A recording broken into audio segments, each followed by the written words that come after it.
Look at you. Look at you. Look at you. Let's look at me and look at you. You have never. Come on. You two. We're guys, and now we're going to talk about this on the guy level. We're not going to talk about this cross level. We're going to talk about this guy level. You never got wrong signals. You never got wrong signals from a girl that you thought she likes me, she didn't like you, and you touched her. Come on, dude. I did it. You did it. They could have nailed me, you, anybody else. These are the words of a man who is organising supposedly a massive atheist conference here in the UK, and I think we can all agree that what he said is not okay.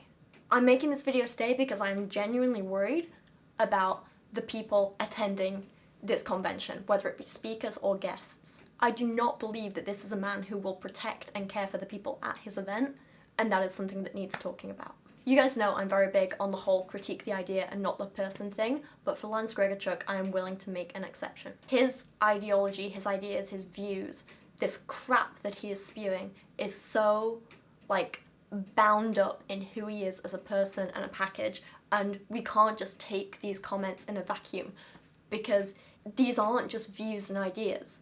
They're going to influence his actions, which are going to influence other people and could potentially hurt people. You guys know I'm also not a fan of cancel culture, and I'm not here to say, cancel Lance Gregorchuk, no. But I am here to say that I cannot and will not support an event put on by a man who shares ideas like this. I'm just being honest. If I don't know the signals and I put my hand on your knee, what do you want me to say? I'm Krause's biggest supporter, but seriously, at the same time, I think in the 80s, I probably put my hand on a few people, and yeah, throw me in jail. And I thoroughly encourage everyone else out there to think twice before they do as well. In an interview that he gave yesterday, Lance Gregorchuk literally made excuses for sexual assault, almost potentially admitted that he'd committed sexual assault himself, patronised and bullied his host and interviewer, who is a lovely, lovely man. Dave, you're amazing, I love you. And basically acted like an all-round douche. Lance Gregorchuk is also the money and the marketing behind an atheist conference in the UK with speakers like Richard Dawkins, Alex O'Connor, Cosmic Skeptic, my friend, I know him, Aaron Ra, I know him, lovely guy as well. And interestingly, what sparked all this? Lawrence Krauss. If you've never heard of Lance Gregorchuk before, don't worry, I forgive you. I'd not heard of him before yesterday either. Honestly, your life was probably better off when you hadn't. He describes himself as the owner of atheistparents.com, the author of Great Without God and Born Again Atheist, and the instigator and marketer of Anti-Theism International Conference 2020, or perhaps Atheist Convention 2020. There seems a little bit of confusion about the name. It's called different things at various different points on the website. I don't really know what it's called. Perhaps they need a better marketing guy. Lance is the marketing guy. Or maybe they just need a mildly competent one. Yes, I can bitch about this stuff because I had a career in digital B2C marketing before I started YouTube. These things annoy me. Among his minor sins are a horrifically designed website and disgustingly overpriced tickets to this convention. Seriously, it's so elitist. Us regular people could not afford this. Seriously, he's asking for anywhere between 200 and 250 quid for a basic ticket to this event, which at the minute boasts 6 speakers, plus Lance, plus an alleged sexual predator. As someone who personally knows one of Krause's victims, and I love her to bits, this does get to me emotionally and on a personal level, and I do personally feel very protective of her and all women and anyone who may come into contact with him in the future. Interestingly though, Krause isn't the problem in this, Lance is. So last night, Lance gave an interview on David Worley's channel. I don't know how this video is coming across. I'm very emotional and angry and upset about this today, sorry. So last night, Lance gave an interview on Dave Worley's channel. You guys know I love Dave. I think we're quite similar. We have a very similar sense of humour, we're the same age, we both live in the UK. I think Dave is fantastic. What I really love about his channel and his interviews is that he really shows the human side of people. He makes everything very accessible. He gets a range of different guests, so many different people. And while often atheist activists and speakers and YouTubers like myself sometimes get a bit of a bad rap for being, hateful or angry or whatever, he kind of goes past all of that. He really shows the human side of people. He just sits down and has a conversation and kind of really gets to the heart of things. And I really appreciate that about Dave. I really like that about him. That's why I agreed to go on his channel in the first place, because I like that side of him. You'll see in my interview with him, you know, so before someone like Lance comes back and says, I'm just a prude and blah, blah, blah. No, I'm not. You can see in my interview with Dave, you know, we made some risque jokes. It was like a bit like, woo. Apparently that's the thing now. But there's a difference between like the jokes that me and Dave made at each other's expense and the comments, the disgusting comments that Lance made in his interview. He spent a huge portion of the interview being very manipulative towards Dave, and since Dave is my friend, I like to call him a friend. You know, I think he's an amazing guy. I felt very upset and angry and very protective over Dave about that. Like I say, he spent a huge chunk of the interview manipulating Dave, which is something we're going to talk about briefly. And then he ended it with some of, oh God, just some revolting comments, making excuses for sexual assault. Men like Lance Gregorchuk have this way of manipulating people. It's kind of like a three-step thing. First, they love bomb you with generic compliments. They just throw them all at you and they overwhelm you, but they're all generic. They don't really mean anything. They can't back it up. It's nothing specific. I look forward to having you at our convention and look forward to having a beer with you, because you are, without a doubt, one of the coolest people I've talked to in the last 25 interviews. So which ones did you actually watch on the channel? Because you can get a very varied view of very different things that could happen at any moment. So which videos did I watch of yours? If you remember, yeah. What I do, just so you know how I work, I only watch intros. Because you're original, and John and I both said this guy is the real deal. So I wish you luck. Everybody, this guy knows what he's talking about. He's not bullshitting. He's not politicizing. Listen to him. Dave, thank you very much that you invited me. Second, they start to throw in some subtle criticisms and saying, but you don't do this. But you don't do this. Oh, I don't like this.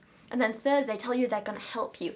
I'm going to help you. I believe in you. I know you can do this. And they make you feel like you owe them something.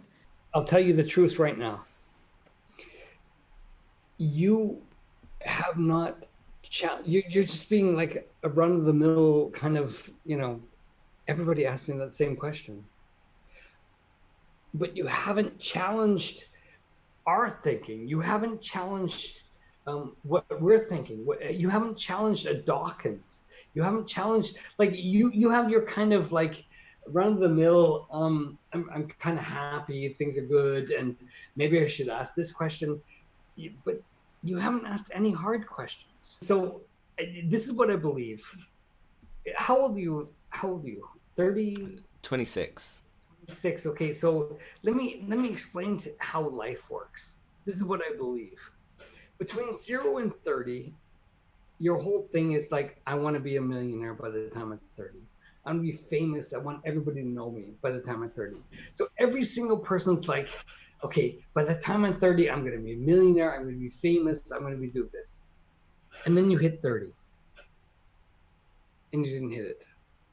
And so then you think, okay, my legacy now is 30 to 40. 30 to 40 is building my company, building my image, building my reputation. Look, I didn't make the millionaire thing because every guy wants, I'm a millionaire by the time I'm 30, but I didn't do it. So 30 to 40, you're like, okay, now it's I want to build what I am, who people respect me for. And so I think the big thing is that you're now not 30. So you're doing some really cool things. You've got some cool guys who are coming on your show, and trust me, you show up to our event and we're going to get you some of the coolest guys to show up on your show. I'm not kidding you. I'm going to give you a corner just for you. Just for you. Is your corner, is your podcast, is just for you. Because I want you, because your interviews, your conversations are correct. I recognize this and I see this because I've known men like this my entire adult life. Many of them have tried to date me. I know exactly what this pattern, this technique is like. I've seen it over and over again. And it doesn't wash with me. I can't deal with it. You know, they think because they're older or because they have a bit of money or whatever, or they have some kind of like power or status of you, they think they can talk down to you, they think they can get away with manipulating you like this. They think if they pay you enough generic compliments, you must be insecure enough to believe them all, and suddenly you'll be like groveling at their feet. They act like they're trying to be your friend, like they just want to help you because they know best, right? They obviously know more than you and you need their help. I mean, you're cool, you're the best, you're the greatest right now, but you could be better. Here are all these things you're doing wrong, and I'm the only one who can help you, and I'm gonna help you. You know, I am gonna do this for you because I believe in you, because I'm your friend, because I'm your mentor, because I'm this, I can do this stuff for you. And they don't really care about you. They're saying this to several other people at the same time. Tens of people, probably. Hundreds of people, I don't know how many. But they're saying it constantly all the time because they want you to look up to them. They want you to feel as though you owe them something. It's a classic manipulation tactic that I see over and over and over again. Lance does this to Dave throughout the entire interview, and it's disgusting to watch. I hate seeing someone do this to my friend, someone who deserves better. Classic manipulation, and it's disgusting. It's patronising. I hate the bit in particular where he talks about the whole, like, you know, like the ages and like, oh, you're 26, right? Like, by the time you're 30, you want this. By the time you're 40, you want this. No. He's clearly insecure because he didn't reach these goals when he was those ages, and now he's just projecting onto Dave, assuming everyone has the same goals as he did, and looking down on him because he hasn't reached them yet.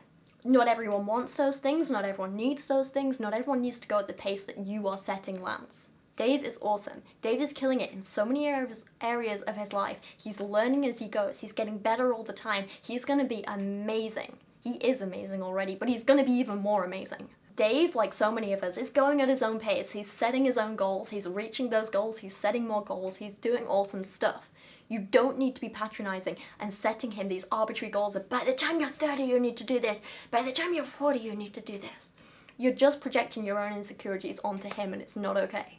And then, by the end of the interview, he is just, like, on a roll with these awful, unnecessary critiques of Dave. Like, there's constructive criticism, yeah, and then there's just unwarranted criticism that is unasked for at a completely inappropriate time. And he's doing this in public as well, which is just not okay. One of the critiques he gives of Dave is that he doesn't ask the hard questions. And that is not Dave's fault in this. Dave has asked people hard and difficult questions before. Some of the stuff he asked me really made me stop and think, and some of it was quite emotional. Dave can do that. Dave does do that. But Lance dominated this conversation and barely gave Dave a chance to speak at all, never mind about asking hard questions. The fault here lies entirely with Lance and him not being a decent, respectful human being, and not on Dave's interview technique at all. But what I love is that Dave took this opportunity and he was like, alright then, I am going to ask you a hard question. And he did, and this is when it all turns to even more crap. There was a little bit of poop coming out of Lance's mouth before, and now it turns to full-on diarrhea. What I would like to have is after the event, this is between me and you and about your 400 viewers, let's have every person after they speak come talk to you, and let's have you challenge them. But let's get Dawkins Krause raw. What do you think? I certainly have questions for them. I do have one pressing question for you. Way more prepared than you were with me, because you were not prepared with me. I still have one question for you. Go ahead. Is it right to platform Lawrence Krauss given his sexual assault allegations? Absolutely. Absolutely. Please. Oh, and that's not the bad part. That's not what I'm criticising. This is. Please, do not look at you. Look at you. Look at you. Let's look at me and look at you. You have never. Come on. You two. We're guys, and now we're going to talk about this on the guy level. We're not going to talk about this cross level. We're going to talk about this guy level. You never got wrong signals. You never got wrong signals from a girl that you thought she likes me, she didn't like you, and you touched her. I'm speaking specifically more like the. I'm not talking about anybody else. I'm talking about you personally. Come on, dude. I did it. You did it. Look, come on. We're not the best looking guys in the world. I wouldn't be able to specifically point out a moment where I thought they were leading me on. No. Yeah, I didn't know. Did you know? Come on. when you were 15, 16, 17? Did you get the signals? I didn't get them. I have no fucking idea what girls want. In terms of the signals, no. Typically, Did you want to kiss? there aren't Did those specific signals, no. you want to touch? Seriously, dude? If you didn't get it, I didn't get it either. And Kraus, he's just in the higher highlight. That's all it is. They could have nailed me, you, anybody else. But then there's videos that come out from people like Christina Rad where they end up saying they touched my leg, they turned it around, they grabbed me. We don't get signals from women. I mean, I'm lucky. Here's the thing. I've been married for 20 years. I got it. But beforehand, I didn't know if I should touch her leg or touch her arm, or trust me, 20 years ago, I was like you are today. Let's be honest. Seriously, you're out with the girl. Yeah, and I'm not going to Kraus or anybody else. I'm not going to do it. But seriously, you're out with a girl. I'm out with a girl. She's nice. She's flirting her hair, and you're like, okay, how do you do this? Please, full disclosure. We have went a little bit too far, and Kraus, I know personally, and if he put his hand on someone's shoulder, or this guy is the specific claim was putting his hand under her skirt. I don't know how many times I have put my hand under your skirt, but you didn't bitch once. I've never met you. I'm just kidding. Seriously, it's just it's like hand on the knee, hand on the it's come on, man. I'm not justifying anything to do. I'm just being honest. If I don't know the signals and I put my hand on your knee, what do you want me to say? I'm Kraus's biggest supporter, but seriously, at the same time, I think in the 80s, I probably put my hand on a few people, and yeah, throw me in jail. The Christina Rad video came out last year. I don't know exactly when the event happened. It was from this decade. It's just a lot easier to do it, and I'm the biggest Lawrence Krauss fan, but she has her thing, and I think it's good, and it's okay, and I'm sorry, and if I did it, I'm sorry. If I put my hand on her knee, very sorry. If he did his hand on her knee, very sorry. The 80s, 90s were a little time. We weren't very persuasive, but today we won't do it. I think Loris has been falsely punished. And I mean, just saying something and putting your hand on somebody's knee, and then it's easier 14 years later to say he put his hand on my skirt. I'm not trying to be Donald Trump on this thing. I'm just saying, yeah, if I put my hand on your knee. Say as it is, please. You know what I'm going to do? When you come to the event, I'm going to put my hand on your knee. I'm going to rub it up your leg. And you can say what you want. It's just going to be your knee. Okay, it's just going to be. I'm just saying it was a different time. There's misreading signals as a teenager, making a mistake and apologising. And then there's being a grown adult in a position of power, and you know you're in a position of power, around fans who, whether they want to admit it or not, are vulnerable compared to you because you have the power in that situation. There is a power imbalance, I'm going to keep saying that, and you taking advantage of that. There's a difference there. Inappropriately touching a fan of yours without your consent is not okay. It's never okay. Even with consent, it's a bit iffy because, you know, power imbalance. When you are a public figure interacting with a fan or with someone who doesn't have as big a following as you or whatever, you have to be aware of that power imbalance, saying it again, and you have to act responsibly and accordingly. Acting inappropriately and then saying, I misread the signals, is not good enough. Trying to play off actual sexual assault as, oh, it's boys being boys, is not okay, and it's sickening. I don't care that we're talking about Lawrence Krauss here. Forget him in this. He's not the one important to this conversation.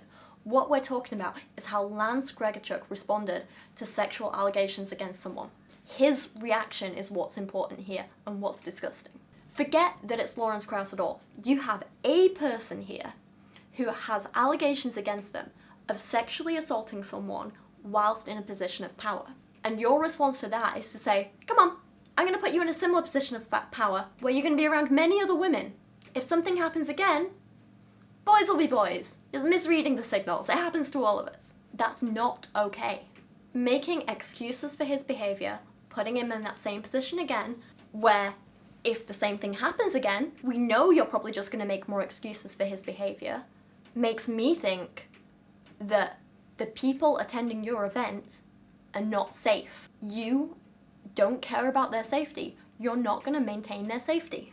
If the same thing happens at Lance Gregorchuk's event, whether it happened to a woman, a man, or a child, I don't think he's going to take a sexual assault allegation seriously.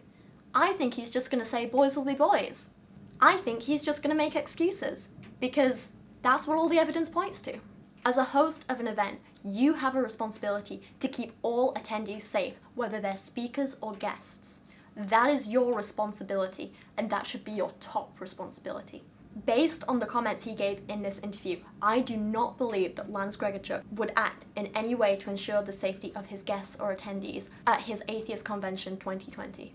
I personally, based on these comments, would not feel safe going to Lance Gregorchuk's event as either a guest or a speaker. I believe that if I was at that event and I was sexually assaulted by someone and I reported it, I have absolutely no evidence to suggest that Lance Gregorchuk or anyone hosting that event would take it seriously and act on it. I would not feel safe. I would not feel protected. I would not feel like there would be any justice or help for me. He does try to make excuses like this. If I don't know the signals and I put my hand on your knee, what do you want me to say? But honestly, if you don't know, the simple solution is to just ask. I make sure every time I meet any viewers or fans or whatever, if I want to hug them, I always ask and say, can I hug you? Because you don't know what people's boundaries are, you don't know what they're comfortable with, and so the easiest way to deal with that is just to ask them. He says that he believes that Lawrence has been falsely punished, but really what else should you do when sexual assault allegations have been made against someone, and they're pretty solid? You don't take a child rapist and say, I'm going to put you alone in a room with this child. So don't take someone who has sexually assaulted women at an event and put them in a similar event with other women they can potentially sexually assault. And if you are going to do that, say, we're going to have these security measures, we're going to have this, we're going to make sure he's never alone, we're doing this to protect our guests and this and this and this. Have those measures in place. Don't just laugh it off with, oh, he shouldn't have been punished anyway. Oh, boys will be boys. You don't do that. You are literally putting people in danger, not because of Lawrence Krauss, but because of how you're responding to these allegations and treating them. You're not taking them seriously, and that puts your guests and your speakers in danger. This video is not about shaming Lawrence Krauss. This video is not about shaming Lance Gregorchuk. This video is about a conference or a convention, whatever you want to call it, being held where I do not believe the guests or speakers are safe, and something needs to be done about that. I do not trust this man to host an event of this size. I do not trust him to ensure the guest safety, particularly the women. So here's what I want you guys to do. Share this video around. Make sure everyone's aware of it. If you're thinking about going to that convention yourself, if you already have tickets or you're considering buying tickets, rethink it. Seriously think about the event you're going to. Are you going to be safe there? Are the other people going to be safe there? Think about the values and actions of the man whose pocket you're putting money in and think, do you really want to support that? Do you really want to allow him to continue with these kinds of views and actions and spreading this kind of crap and have it go essentially unpunished? Have him carry on putting on these events where his guests and his speakers aren't safe? Do you want that to continue? If you're speaking at the event, and I personally know a few of you that are, I thoroughly recommend you also having another think about this. I'm not saying you shouldn't do it. I'm just saying unless this event puts some safety measures in place for its guests, I'm not sure it's an event that I would want to be associated with. And I think it's something that the speakers need to think about as well. Ultimately, when you do a job like this, when you do public speaking, you need to ensure that every event you speak at puts the safety and comfort of their guests first. If the guests aren't safe, I wouldn't speak at that event. I don't know, it's just something to think about. So for everyone else, like I say, share this video around, spread the message, make it known. Yeah, I'm exhausted and emotional and just, but like I say, yeah, spread this video around, get the message out there, share your thoughts, let me know what you think. And thank you for watching today, and see you guys again soon.